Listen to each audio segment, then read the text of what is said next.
السلام عليكم ورحمة الله وبركاته. الحمد لله رب العالمين، والعاقبة للمتقين، الصلاة والسلام على سيدنا محمد أشرف الأنبياء والمرسلين وعلى آله الطيبين وأصحابه الطاهرين والمؤمنين والمسلمين كلهم أجمعين، أما بعد، فقد قال الله تبارك وتعالى في كلامه القديم والفرقان الحميد بعد أعوذ بالله من الشيطان الرجيم بفضل بسم الله الرحمن الرحيم الذين آتيناهم الكتاب يتلونه حق تلاوته أولئك يؤمنون به. وقال أيضا اقرأ باسم ربك الذي خلق. صدق الله العلي العظيم. قال النبي صلى الله عليه وسلم عليك بذكر الله وتلاوة القرآن. وقال أيضا أفضل أعمال أمتي قراءة القرآن نظرا، أو كما قال عليه الصلاة والسلام. அளவற்ற அருளாளனும் நிகரற்ற அன்புடையோனுமாகிய எல்லாம் வல்ல அல்லாஹ்வை போற்றி புகழ்ந்தவனாக, அல்லாஹ்வின் அன்பும் அவனது கருணையும் நம் உயிருக்கும் உயிரான உயிரினும் மேலான அருமை நாயகம் முஹம்மது ரசூலுல்லாஹி ஸல்லல்லாஹு அலைஹி வஸல்லம் அவர்களின் மீதும், ஏனைய நபிமார்கள், நம்முடைய முன்னோர்களான உத்தம சத்திய சஹாபாக்கள், தாபஈன்கள், தபா தாபஈன்கள், வலிமார்கள், இமாம்கள், நம் முன்னோர்கள் குறிப்பாக இந்த ஜும்மாவுடைய நாளில் நம் அனைவரின் மீதும் நிரப்பமாக உண்டாவதாக. ஆமீன். ஆரம்பமாக அல்லாஹ்விற்கு அஞ்சி நடந்து கொள்ளும்படியும், கண்மணி நாயகம் ரசூலுல்லாஹி ஸல்லல்லாஹு அலைஹி வஸல்லம் அவர்களுக்கு அடிபணிந்து நடந்து கொள்ளும்படியும், வாழ்க்கையில் எல்லா நிலையிலேயும் தக்வாவுடைய வாழ்க்கையை மேற்கொள்ளும்படியும் எனக்கும் உங்களுக்கும் முதலில் வசியத்து செய்து கொள்கின்றேன். கண்ணியம் வாய்ந்த அல்லாஹ்வின் நல்லடியார்களே,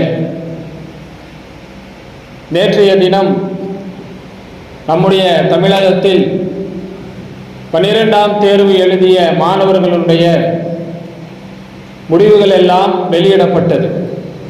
நம் சமூகத்தை சேர்ந்த மாணவ மாணவிகள் பல்வேறு விதமான சாதனைகளை படைத்திருக்கிறார்கள். எல்லா மாணவர்களுக்கும் நம்முடைய மனமார்ந்த வாழ்த்துக்கள். அடுத்து என்ன செய்ய வேண்டும், நம்முடைய பிள்ளைகளுடைய எதிர்காலத்திற்கு என்ன செய்ய வேண்டும் என்று பெற்றோர்கள் எல்லாம் யோசித்துக் கொண்டிருக்கக்கூடிய இந்த தருவாயில் அவர்களுடைய வாழ்க்கையினுடைய முன்னேற்றத்திற்கு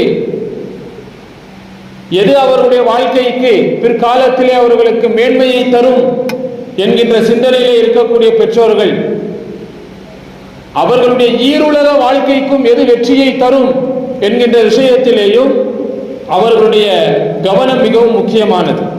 கண்ணியத்திற்குரியவர்களே, நான் இன்றைய இஸ்லாமியர்களுடைய நிலைமை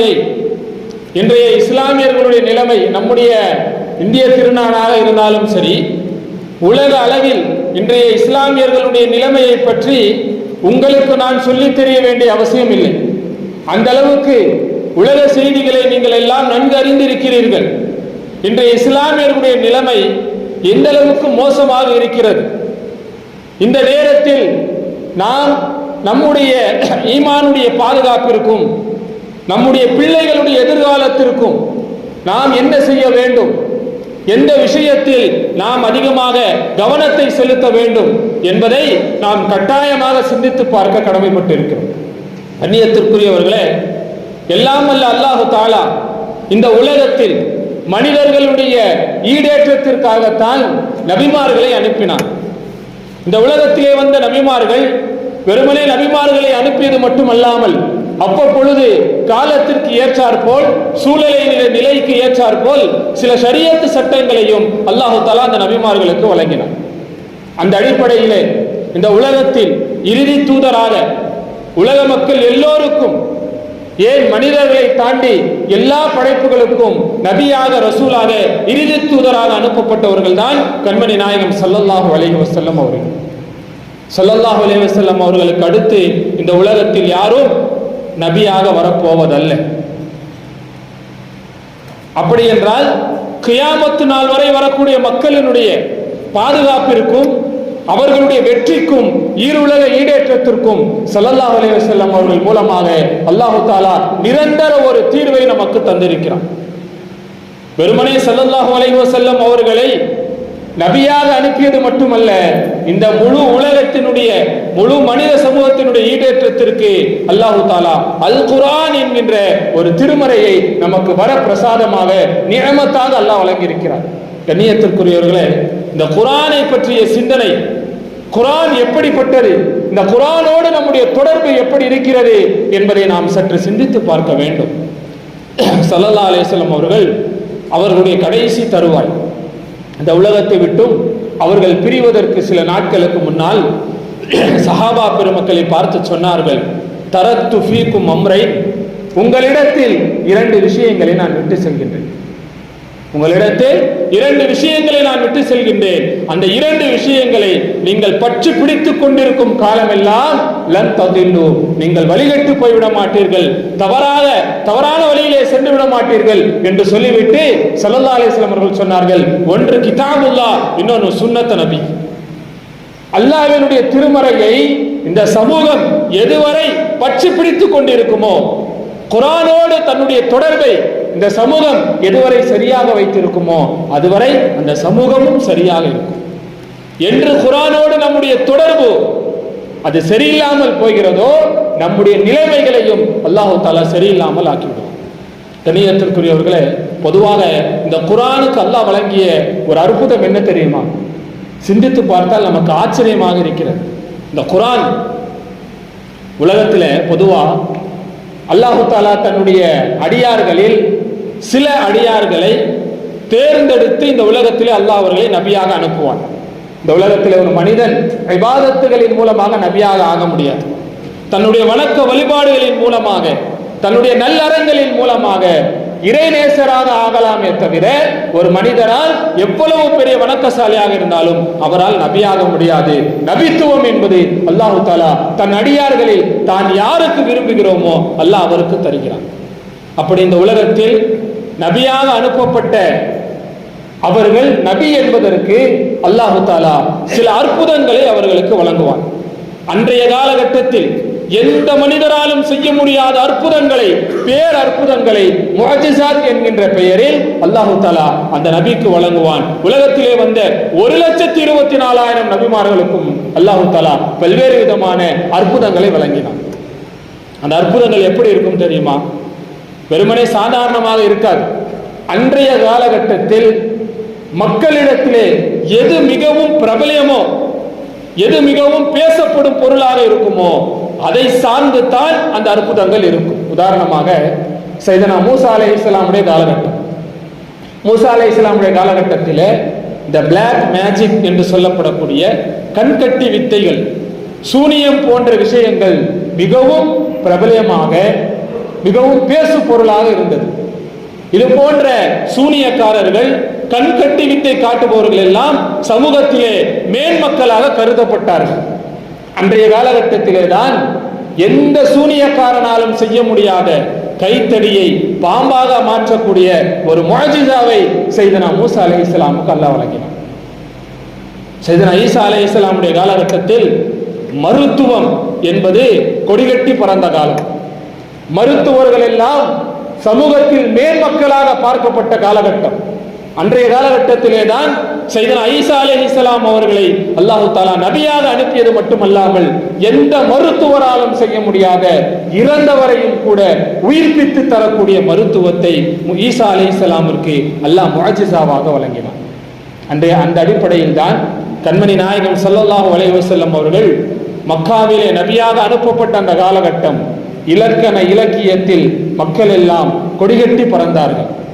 புலவர்களும் கவிஞர்களும் சமூகத்தினுடைய மேன்மக்களாக பார்க்கப்பட்ட அந்த மக்காவிலே, அரபு தீபகத்திலே எந்த கவிஞராலும் எந்த புலவராலும் கொண்டு வர முடியாத இலக்கண இலக்கியத்தில் உச்சத்திலே இருக்கக்கூடிய குர்ஆனை அல்லாஹ் அற்புதமாக ஸல்லல்லாஹு அலைஹி வஸல்லமுக்கு வழங்கினார். பொதுவா அல்லாமா சுயூத்தி ரஹ்மத்துல்லாஹி அலைஹி அவர்கள் ஸல்லல்லாஹு அலைஹி வஸல்லம் அவர்களுக்கு வழங்கப்பட்ட பேர் அற்புதங்கள் என்கின்ற நூலிலே 70க்கும் மேற்பட்ட அற்புதங்களை அவர்கள் சொல்லி காட்டுகிறார்கள். ஸல்லல்லாஹு அலைஹி வஸல்லம் அவர்கள் நிலவை பிளந்தது, அவர்களுடைய புனிதமான விரல்களுக்கு மத்தியிலே மதுரமான நீர் வந்தது போன்ற முஅஜிசாக்களை, மிஅராஜ் போன்ற இரவை எல்லாம் அற்புதங்களுடைய பட்டியலிலே கொண்டு வரக்கூடிய அல்லாமா சுயூத்தி ரஹ்மத்துல்லாஹி அலைஹி அவர்கள் முதலாக ஸல்லல்லாஹு அலைஹி வஸல்லம் அற்புதங்களில் பேர் அற்புதமாக குர்ஆனைத்தான் அவர்கள் சொல்கிறார்கள். மற்ற எல்லா அற்புதங்களும் ஸல்லல்லாஹு அலைஹி வஸல்லம் அவர்கள் வழங்கப்பட்ட அற்புதமாக இருந்தாலும் சரி, மற்ற நபிமார்களுக்கு வழங்கப்பட்ட அற்புதங்கள் அவர்கள் காலத்தோடு அது முடிந்து விட்டது. ஆனால் ஒரு 1400 ஆண்டுகள் கழித்தும் கூட இன்றளவும் ஏன் கியாமத்துடைய கடைசி வரை இந்த உலகத்தில் வாழக்கூடிய பேரற்புதமாக இந்த குர்ஆன் நமக்கு இருந்து கொண்டிருக்கிறது. இந்த குர்ஆனுடைய அற்புதம் என்ன தெரியுமா? குர்ஆனோடு ஒன்று சேர்ந்து விட்டால், இந்த திருமறையோடு ஒன்று சேர்ந்து விட்டால் அதுவும் மேன்மை பெற்றுவிடும். குர்ஆன் உலகத்திலே சிறப்பு வாய்ந்தது, குர்ஆனோடு ஒன்று இணைந்து விட்டால் அதுவும் சிறப்பு வாய்ந்தது. உதாரணத்திற்கு நபிமார்களிலே தலைவர் யார்? நபிமார்களிலே சிறந்தவர்கள் யார் என்று பார்த்தால், எந்த நபிக்கு இந்த குர்ஆன் அருளப்பட்டதோ அந்த நபிதான் நபிமார்களுடைய தலைவர். சரி, வானவர்களிலே தலைவர் யார்? எந்த வானவர், எந்த மலக்கு இந்த குர்ஆனை இந்த உலகத்திற்கு கொண்டு வந்தாரோ அந்த மலக்கு தான் மலக்குமார்களிலே வானவர்களுக்கு தலைவராக இருக்கிறார். சரி, நாட்களிலே சிறந்தது எது? எந்த மாதம்? எந்த மாதத்திலே குர்ஆன் இறங்கியதோ அந்த மாதம் தான் சிறந்த மாதம். எந்த இரவில் குர்ஆன் இறங்கியதோ அந்த இரவு தான் சிறந்தது. அது மட்டுமல்ல, எந்த சமூகத்திற்கு இந்த குர்ஆன் வழங்கப்பட்டதோ அந்த சமூகம் தான் இந்த உலகத்திலே வந்த எல்லா சமூகத்தை விட சிறந்தவர்கள். குந்தும் ஹைர உம்மத்தின் உஹ்ரிஜத் லின்னாஸ், இந்த உலகத்தில் வெளியாக்கப்பட்ட சமூகத்திலே நீங்கள் தான் சிறந்த சமூகம் என்று அல்லாஹ் சொல்கின்றான். அப்படி என்றால் இந்த உலகத்தில் சிறந்த இடம் எது? எந்த இடத்தில் இந்த குர்ஆன் இறங்கியதோ அந்த மக்கா மாநகரம் தான் உலகத்திலே சிறந்த இடம். சரி, மனிதர்களிலே சிறந்தவர் யார்? ஸல்லல்லாஹு அலைஹி வஸல்லம் சொன்னார்கள், கைருக்கும் மன் தஅல்லமல் குர்ஆன வ அல்லமஹு. உங்களிலே ஆக சிறந்தவர் யார் தெரியுமா?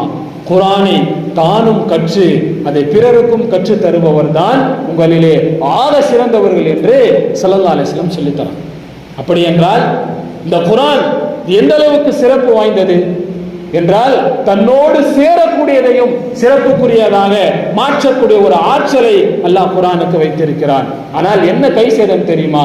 எந்த சமூகத்திற்கு இந்த குர்ஆன் வழங்கப்பட்டதோ அந்த சமூகம் இந்த குர்ஆனோடு இந்த குர்ஆனை தன் முதுகுக்கு பின்னால் வைத்திருக்கிறது.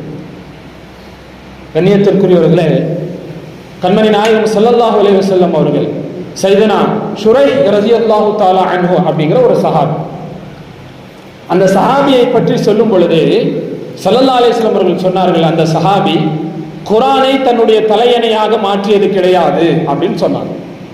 அப்படி என்றால் என்ன அர்த்தம்? குர்ஆனை தன்னுடைய தலையணையாக மாற்ற மாட்டார் என்றால் என்ன அர்த்தம்? உலகத்திலே யாருமே குர்ஆனை தன் தலைக்கு வைத்து படுப்பது கிடையாது, யாருமே குர்ஆனை தலையணையாக மாற்றுவது கிடையாது. இருந்தாலும் அந்த சஹாபியை மட்டும் பார்த்து ஸல்லல்லாஹு அலைஹி வஸல்லம் சொன்னார்கள், அவர்கள் குர்ஆனை தன்னுடைய தலையணையாக மாற்றியது கிடையாது என்று சொல்கிறார்கள். முஹத்திஸின்கள் என்ன விளக்கம் தராங்க அப்படின்னா, அந்த சஹாபி ஒரு நாளும் இரவில் குர்ஆனை ஓதாமல் படுத்தது கிடையாது. அப்படின்னா என்ன அர்த்தம்? குர்ஆனை ஓதாமல் ஒரு இரவு கழிகிறது என்று சொன்னால் அந்த இரவில் குர்ஆனை நாம் தலையணையாக மாற்றிக்கொண்டோம் என்று பொருள்.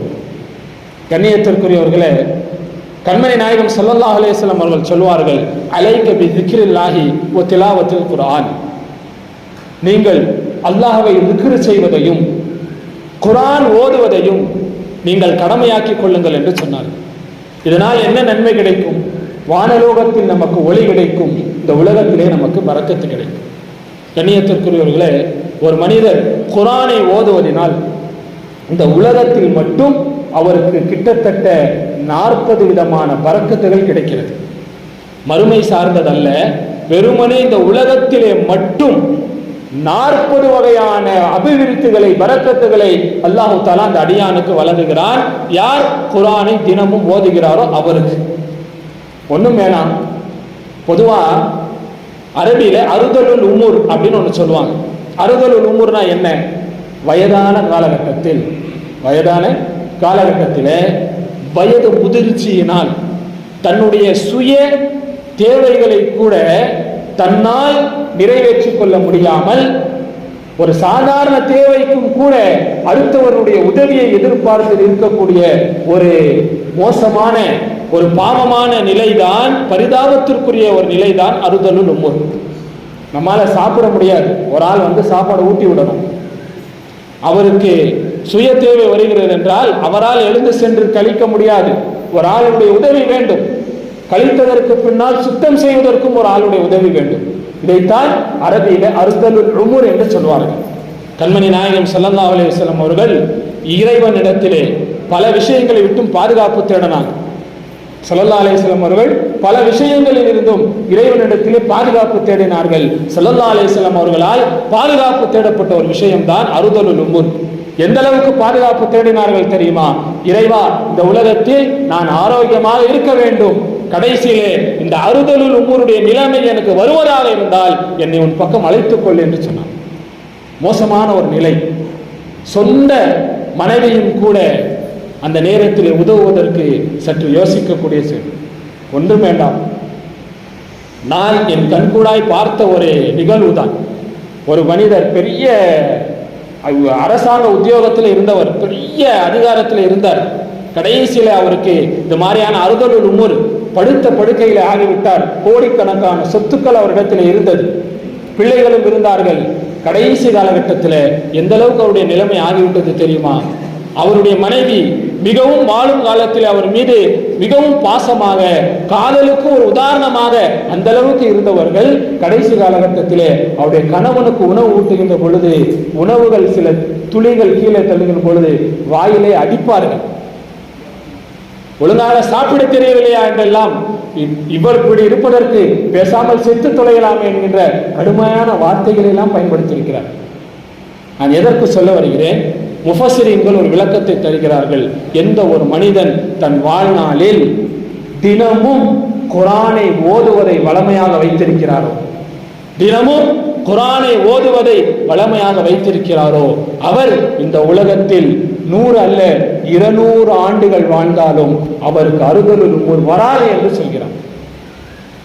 100 வருஷம் இல்லை, 200 வருடம் இந்த உலகத்திலே வாழ்ந்தாலும் அந்த மனிதனுக்கு, குர்ஆனை ஓதக்கூடிய அந்த அடியானுக்கு அல்லாஹு தஆலா அறுதலுல் உமூர் என்கின்ற அந்த நிலையை தரமாட்டான் என்று முஃபஸ்ஸிரீன்கள் உறுதியாக சத்தியமிட்டு சொல்கிறார்.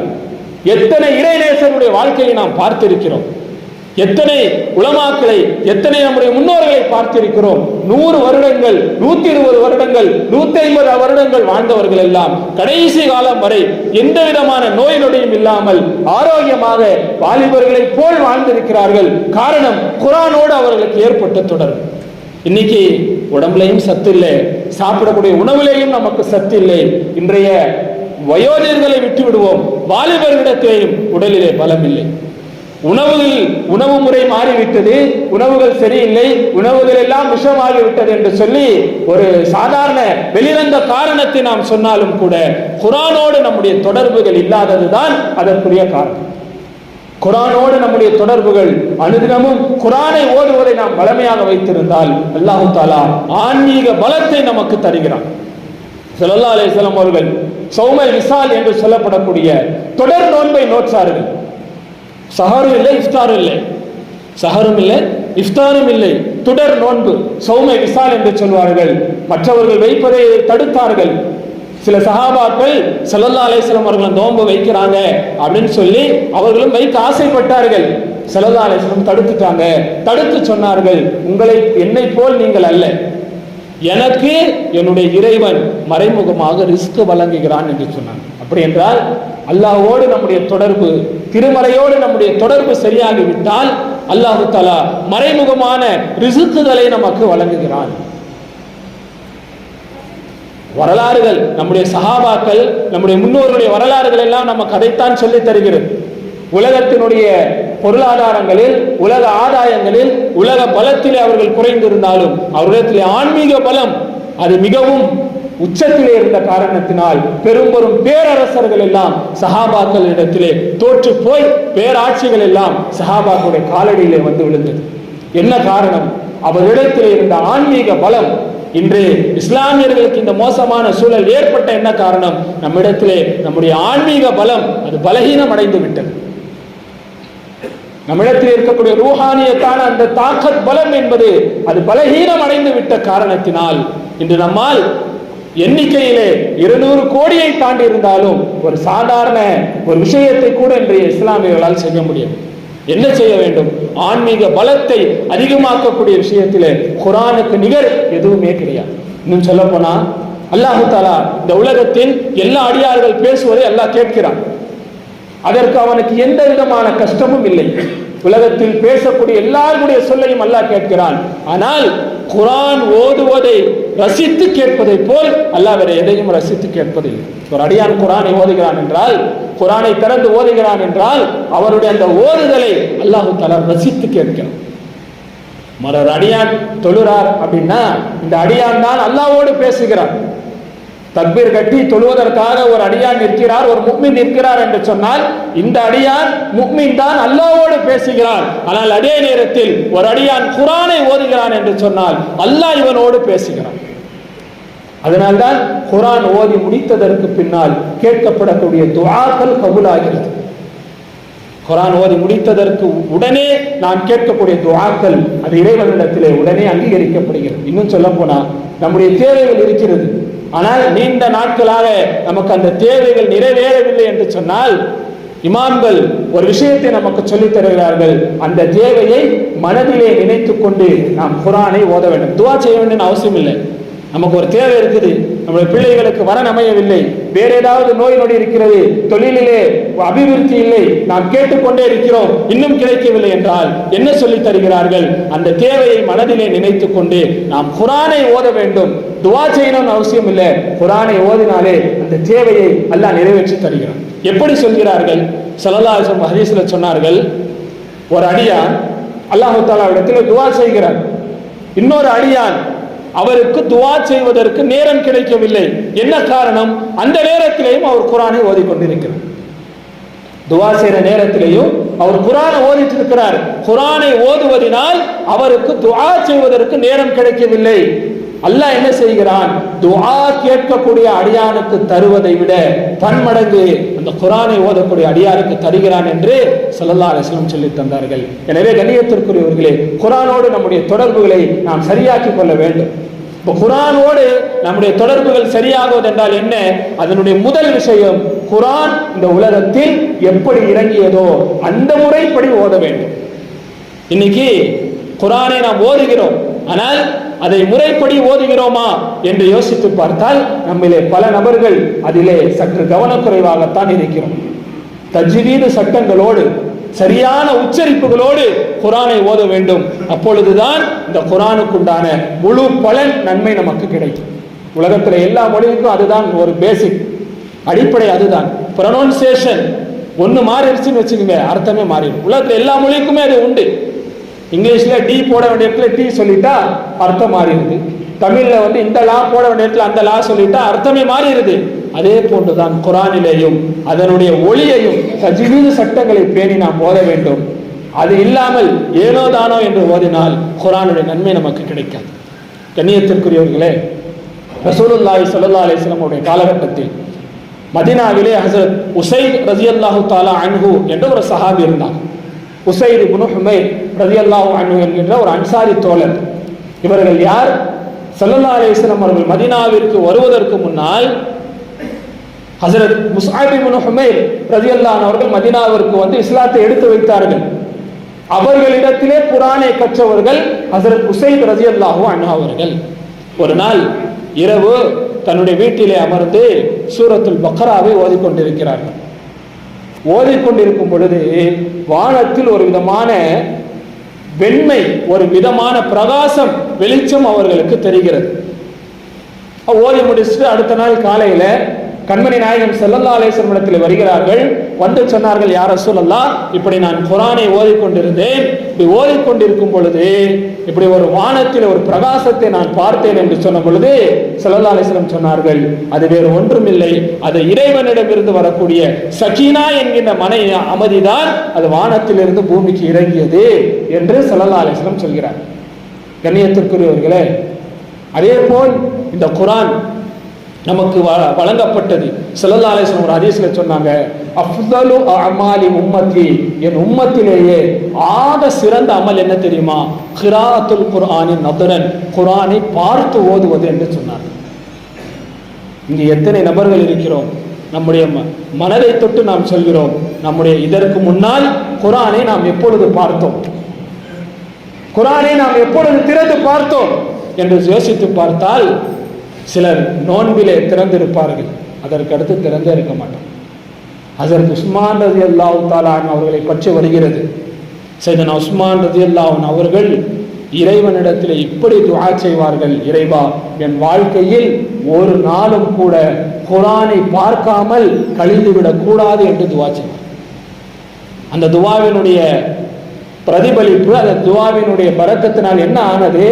அவர்களுடைய மரணம் கூட குர்ஆனை பார்த்து கொண்டிருக்கும் பொழுது நடந்தது.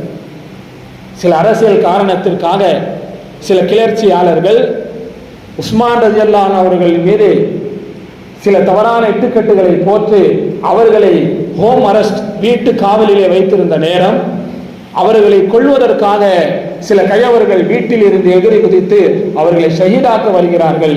அந்த நேரத்தில் சையதுனா உஸ்மான் ரலியல்லாஹு அன்ஹு அவர்கள் குர்ஆனை பார்த்து ஓதிக்கொண்டிருந்தார்கள். குர்ஆனை பார்த்து ஓதிக்கொண்டிருக்கிறார்கள். ஃபஸயக்ஃபீகஹுமுல்லாஹ் என்கின்ற வசனத்தை அவர்கள் ஓதுகின்ற பொழுது ஒரு கயவன் உஸ்மான் ரலியல்லாஹு அவர்களை ஷஹீதாக்குகிறான். உஸ்மான் ரலியல்லாஹு அவர்களுடைய புனித இரத்த துளிகள் அந்த வசனத்தின் மீது விழுந்த நிலைமையிலே உஸ்மான் ரலியல்லாஹு அவர்கள் ஷஹீதானார்கள். கண்ணியத்திற்குரிய நம்முடைய வாழ்க்கையில் குர்ஆனோடு நம்முடைய தொடர்புகள் சரியாக இருக்க வேண்டும்.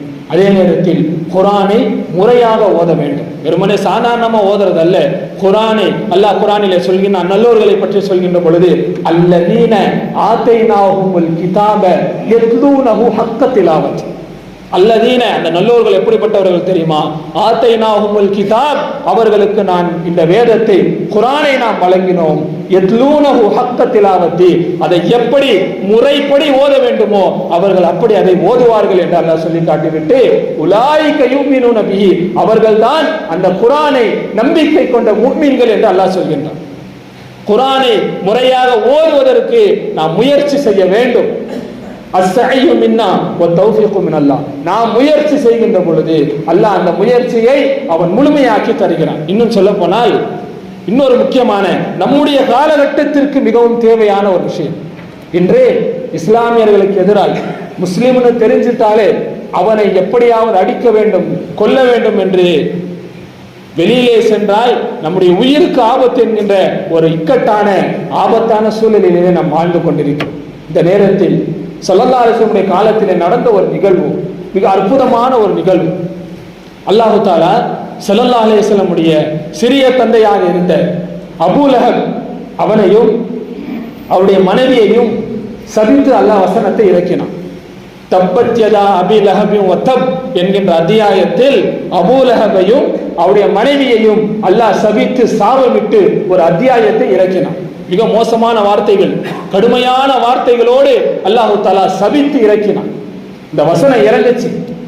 இறங்கின உடனே அபூ லஹபுடைய மனைவி, அந்த நேரத்தில் ஸல்லல்லாஹு அலைஹி வஸல்லம் அவர்களும் அருமை நாயகம் சித்திகுல் அக்பர் சையதுனா அபூபக்கர் சித்திக் ரலியல்லாஹு அன்ஹு அவர்களும் கஅபத்துல்லாஹ் ஹரம் ஷரீஃபிலே நின்று பேசிக் கொண்டிருக்கிறார்கள்.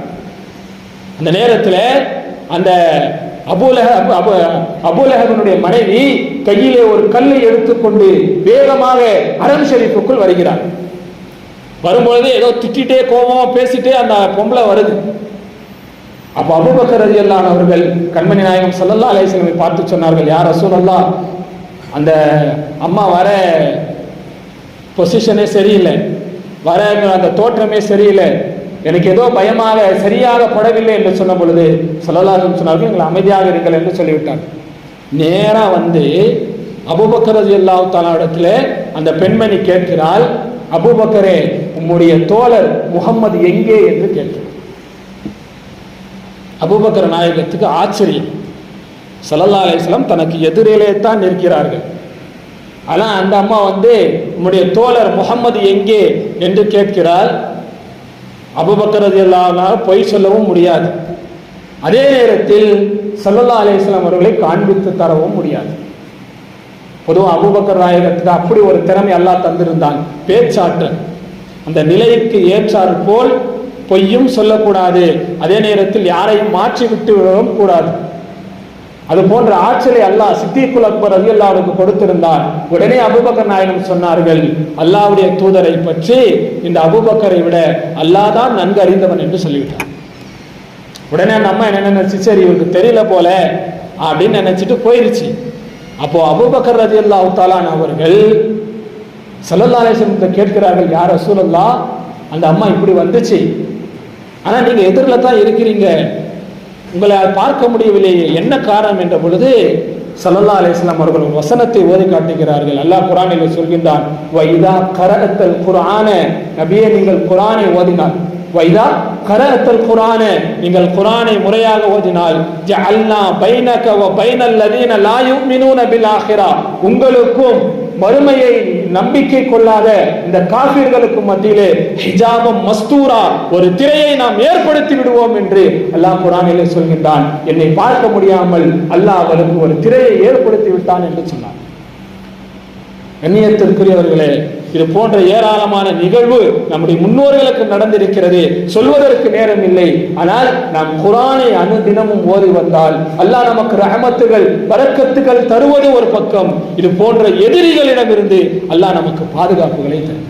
எனவே இந்த குர்ஆனோடு நம்முடைய தொடர்புகள் சரியாக இருக்க வேண்டும், குர்ஆனை நாம் முறையாக ஓத வேண்டும். இன்னொரு விஷயம், யார் குர்ஆனை, எந்த இளைய தலைமுறை குர்ஆனை தினமும் ஓதுகிறார்களோ அவர்கள் எந்த காலகட்டத்திலேயும் அவர்கள் வழி தவறி போய்விட மாட்டார்கள். வழி தவறி போய் ஒரு பெரிய நிகழ்வு, நீங்க இந்த உஸ்மானிய ஹிலாஃபத் என்று கேள்விப்பட்டிருப்பீங்க. துருக்கியை மையமாக வைத்து ஒரு 800 ஆண்டு காலம் அவர்கள் இஸ்லாமிய உலகத்திற்கு பெரும் பெரும் சேவைகளை செய்திருக்கிறார்கள். உஸ்மானிய ஹிலாஃபத், ஓட்டமன் எம்பையர் என்று சொல்வார்கள் என்று நினைக்கிறேன். உஸ்மானிய ஹிலாஃபத், ஒரு உஸ்மான் என்கின்ற வாலிபன், உஸ்மான் ரலியல்லாஹு அன்ஹு அல்ல, ஒரு ஹிஜ்ரி 4ஆம் நூற்றாண்டிலே வாழ்ந்த உஸ்மான் என்கின்ற ஒரு வாலிபனின் மூலமாக ஏற்படுத்தப்பட்டதுதான் இந்த உஸ்மானிய ஹிலாஃபத். அவருடைய நீண்ட நிகழ்வு, அல்லாஹ் அவருக்கு எவ்வளவு பெரிய பாக்கியத்தை ஏன் தந்தான் தெரியுமா? குர்ஆனுக்கு அந்த இளைஞன் தந்த கண்ணியம், குர்ஆனுக்கு அந்த இளைஞன் செய்த சேவைக்கு அல்லாஹ் தஆலா அவ்வளவு பெரிய பாக்கியத்தை தந்தான். நீண்ட நிகழ்வு, சுருக்கமாக நான் சொல்கின்றேன். அவர் வாழ்ந்த காலத்தில் பெரிய பணக்கார குடும்பத்தில் பிறந்து வளர்ந்தவர் தான் அந்த உஸ்மான்ங்கிற வாலிபர். வாழ்நாளிலே எப்பொழுதும் மற்றவர்களுக்கு, ஏழைகளுக்கு, வறியவர்களுக்கு உதவி செய்யக்கூடிய தன்மை உள்ளவர். ஒரு நாளும் ஒரு வேளையும் ஏழை இல்லாமல் சாப்பிட மாட்டான். அதனால கடைசியில் குடும்பத்தில் இருக்கிறவங்க, உன்னால பெரிய பிரச்சனையா இருக்குது, இனிமேல் இதை செய்யாதன்னு சொன்ன உடனே என்னால் ஏழைகளுக்கு உணவு தராமல் இருக்க முடியாது என்று சொல்லிவிட்டு வீட்டை விட்டு வெளியே வந்து விடுகிறார். இரவு நேரத்திலே வருகிறார். வந்து பார்த்தால் எங்கே செல்வது என்று தெரியவில்லை. தனக்கு குர்ஆனை ஓதி தந்த தன்னுடைய உஸ்தாதுடைய வீட்டுக்கு செல்கிறார். வீட்டிற்கு சென்று நடந்த நிகழ்வை சொன்ன பொழுது உஸ்தாது சொன்னாரு, இப்ப நான் இரவு நேரமாகிவிட்டது, இந்த அறையிலே நீ படுத்துக்கொள், காலையில எழுந்து மற்றதை பேசிக் கொள்ளலாம் என்கின்ற பொழுது அந்த இரவு நேரத்திலே அந்த உஸ்தாதுடைய கனவிலே ஸல்லல்லாஹு அலைஹி வஸல்லம் அவர்கள் தோன்றி சொன்னார்கள், உன் பக்கத்தில் இருக்கக்கூடிய உன் மாணவன் உஸ்மானை காலையில எழுந்த உடனே முதல் வேலையா வீட்டை விட்டு வெளியே அனுப்பிட்டான். அவருக்கான நான் இரவுல கனவு பார்த்தாரு. உஸ்தாத் எழுந்து பார்க்கிறாரு, என்ன செய்யறதுன்னு தெரியல. அதிகாலை தஹஜ்ஜுடைய நேரத்தில் தன்னுடைய மாணவனுடைய கதவை தட்டுகிறார். திறந்தால் மாணவன் அழுது கொண்டிருக்கிறார். கண்கள் ஃபுல்லா அழுது கண் ஃபுல்லா செவந்து போய் முகமெல்லாம் நினைந்திருக்கிறது. அப்போ உஸ்தாது கேட்கிறார், என்ன விஷயம் அப்படின்னு கேட்ட உடனே இந்த மாணவர் சொன்னார், இன்று நாம் குர்ஆன் ஓதுறோம், குர்ஆன் எடுத்து படிக்கிறோம், ஆனால் அந்த குர்ஆனுக்கு செய்ய வேண்டிய கண்ணியத்தை நாம் சரியாக நிறைவேற்றுவதில்லை. குர்ஆனை ஒரு மேலிடத்தில் வைக்க வேண்டும், சுத்தமாக வைக்க வேண்டும். குர்ஆனை நோக்கி காலை நீட்டக்கூடாது, குர்ஆனை ஒது இல்லாமல் தொடக்கூடாது என்கின்ற ஒழுக்கங்களிலே இன்று நாம் குறைவு செய்துவிட்டோம். அந்த வாலிபர் சொல்றாரு, இரவுல நான் படுத்திருந்த ரூம்ல, நீங்க சொன்ன திசையில படுத்திருந்தேன், காலையில எழுந்து பார்த்தால் எந்த திசையிலே நான் காலை நீட்டிக் கொண்டிருந்தேனோ அந்த திசைக்கு மேலே அலமாரியிலே குரான் இருந்து இருக்கிறது. இரவு முழுவதும் குரானுடைய திசையிலே காலை நீட்டிக் கொண்டிருந்த பாவியாகி விட்டேனே என்று நினைத்து அழுகிறேன் என்று சொன்ன உடனே ஆசிரியருக்கு என்ன செய்வது என்று தெரியவில்லை. இவ்வளவு பெரிய பேணுதல் உள்ள மாணவன் என்ன செய்வது என்று தெரியவில்லை. இருந்தாலும் ஸல்லல்லாஹு அலைஹி வஸல்லம் வீட்டை விட்டு அனுப்ப சொல்லிவிட்டார்கள். அப்ப வீட்டை விட்டு போன்னு சொல்லிட்டான். கடைசியிலே வேறு வழி இல்லாமல் ஃபஜர் தொழுகைக்கு அந்த ஊரினுடைய பெரிய பள்ளிவாசலுக்கு வருகிறார். அங்கே சில வாலிபர்கள், ஊரினுடைய நலனிலே அக்கறை கொண்ட சில வாலிபர்கள் நிற்கிறார்கள். அடுத்த ஊரிலே ஒரு கிறிஸ்தவ மன்னர் இஸ்லாமியர்களுக்கு தொல்லை தருகிறார். அவரை எதிர்த்து போர் செய்ய வேண்டும், அவரோடு போராட வேண்டும். என்ன செய்ய வேண்டும், நம்மிலே யாரை தலைவராக வேண்டும் முடிவு செய்தார்கள். இன்றைய ஃபஜர் தொழுகைக்கு முதலிலே இந்த பள்ளிக்கு யார் வருகிறாரோ அவர்தான் நமக்கு தலைவர் என்று அவர்கள் ஏற்கனவே முடிவு செய்திருக்கிறார்கள். இவர் அந்த வீட்டிலே வருகிறார். கடைசியில் இவரை தலைவராக்கி கொண்டு சென்றார்கள். அங்கிருந்து ஆரம்பித்தது தான் உஸ்மானிய ஹிலாஃபத். குர்ஆனுக்கு அவர் செய்த கண்ணியம் ஒரு 800-900 ஆண்டுகள் இந்த உலகத்திலே சேவை செய்யக்கூடிய ஒரு பாக்கியத்தை அல்லாஹ் வழங்கினான் என்று சொன்னால், கண்ணியத்திற்குரியவர்களே, குர்ஆனோடு நம்முடைய தொடர்புகளை நாம் சரியாக்கி கொள்ள வேண்டும். நம் வாழ்க்கையில் ஒரு நாள் கூட குர்ஆன் ஓதாமல் நம் வாழ்க்கையிலே கழியக்கூடாது என்கின்ற ஒரு உறுதியை நாம் மேற்கொள்ள வேண்டும். நம்முடைய பிள்ளைகளுக்கு எவ்வளவு பெரிய உயர்ந்த கல்வியை, பட்ட படிப்புகளை தாருங்கள், ஆனால் அத்தோடு சேர்ந்து குர்ஆனுடைய கல்வியையும் சேர்ந்து தருகின்ற பொழுது அந்த குர்ஆன் அவருடைய ஈமானை பாதுகாக்கும் என்பதை சொல்லிக்கொண்டு எதை சொன்னோமோ கேட்டோமோ அதன்படி சிந்திப்பதற்கும் செயலாற்றுவதற்கும் வல்ல ரஹ்மான் நம் எல்லோருக்கும் தௌஃபீக் செய்வானாக. வ ஆகிரு தஅவானா அல்ஹம்துலில்லாஹி ரப்பில் ஆலமீன். அஸ்ஸலாமு அலைக்கும் வரஹ்மத்துல்லாஹி வபரகாத்துஹு.